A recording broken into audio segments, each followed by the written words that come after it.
On December 1st, 1935, Mrs. William Starkwell, the wife of a New Jersey handyman, gives birth to her first and only child.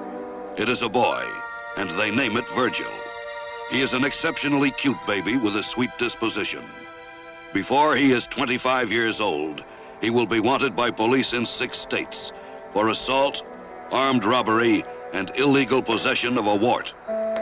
Growing up in a slum neighborhood where the crime rate is amongst the highest in the nation is not easy, particularly for Virgil, who is small and frail compared to the other children.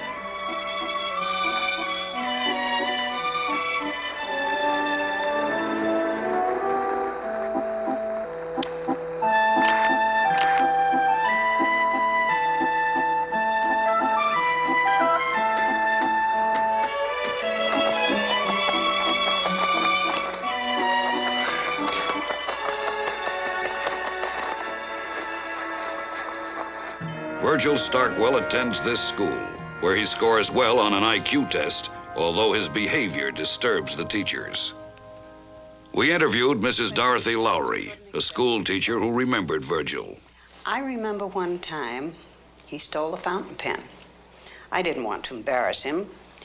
So, you know, teachers have ways of doing things. So I said to the class, we will all close our eyes, and will the one who took the pen please return it? Well, while our eyes were closed, he returned the pen, but he took the opportunity of feeling all the girls. Can I say feel? Spending most of his time in the streets, Virgil takes to crime at an early age. He is an immediate failure and barely manages to escape with a gumball machine stuck on his hand.